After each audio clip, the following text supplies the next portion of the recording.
Hey, it's Dan Zimmerman. Welcome to Illustrate to Educate. Don't forget to subscribe for weekly objective videos on topics that matter. What is cryptocurrency?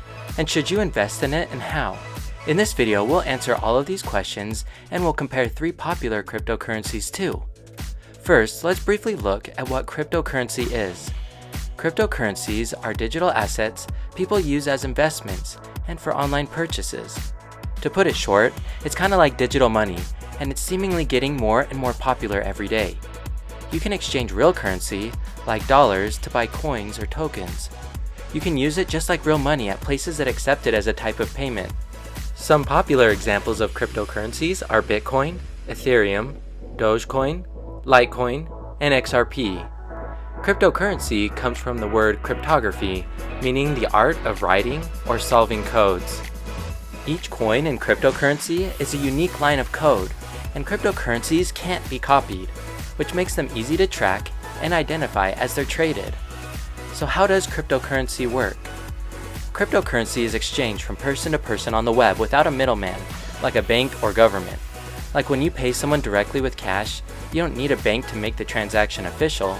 That's what exchanging cryptocurrency is like. It's decentralized, meaning that there isn't a government or bank that controls how they're made, what their value is, or how they're exchanged. For this reason, cryptocurrencies are worth whatever people are willing to pay or exchange for them. So where do you keep or use your cryptocurrency? Well, let's dig into the technology side of cryptocurrency for a minute. Because the currency is digital, you can't put it in your wallet, but you can put it in your digital wallet. A digital wallet can be an app or through an online vendor where you buy your cryptocurrency. This includes apps like Coinbase, Trezor, or Robinhood. Your digital wallet gives you a private key, a unique code that you enter in order to digitally sign off on purchases. It's what makes the exchanges legitimate.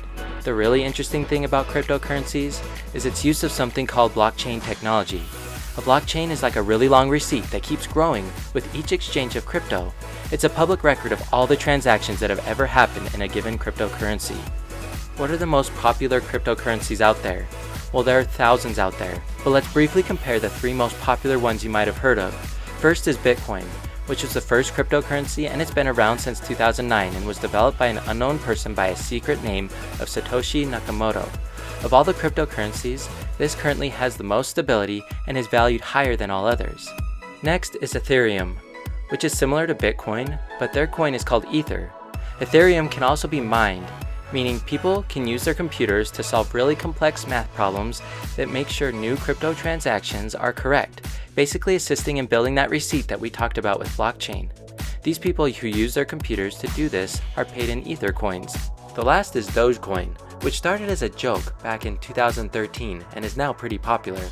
The creators of Dogecoin named their cryptocurrency after the Doge meme. There's 2 things you can do with cryptocurrency at this point. You can use it as an investment, which we'll talk about in a minute, or use it to buy things through apps at some companies like Microsoft, the Home Depot, and Whole Foods, to name a few. Also, any 2 people who value the coins and tokens can exchange them for goods or services with each other. And how old do you need to be to own cryptocurrency? Well, there's no age requirement, but in order to use some popular apps like Coinbase and Robinhood, you're required to be at least 18 unless you have an adult who can invest for you. But before you go off downloading Robinhood or Coinbase and start exchanging your money to invest in cryptocurrency, check out these 3 things you should know. First is, cryptocurrency is very unstable. Its value swings way up and down, and you never know what you're going to get short-term or long-term. Some say it's a very risky investment. Second, cryptocurrency has a lot of unknowns, and only a small percentage of people in the world really understand the system and know how to be successful with it. And lastly, cryptocurrency has an unproven rate of return. In other words, it's a lot like gambling. There's no pattern to the rise and fall of its value, and it's very difficult to figure out the changes and calculate how much you'll make. So this leads us to the topic of this video. Should you invest in cryptocurrency? Well, it's really up to you and your financial situation. As of today, it's not the safest investment. In the future, things could certainly change, but there's much more stable and sure ways of investing and building wealth through other means such as 401ks, IRAs, or growth stock mutual funds. But if you're willing to take the risks associated with cryptocurrency, then you can take a stab at it. But with risky investments, use this one rule. If you can't afford to lose the money, don't invest in it. Did you enjoy this video about investing in cryptocurrency? If so, please like the video, subscribe to Illustrate to Educate, and comment down below about your thoughts on cryptocurrencies. Also, if you like this video, then visit my channel or check out some of my other simple and objective videos to the right.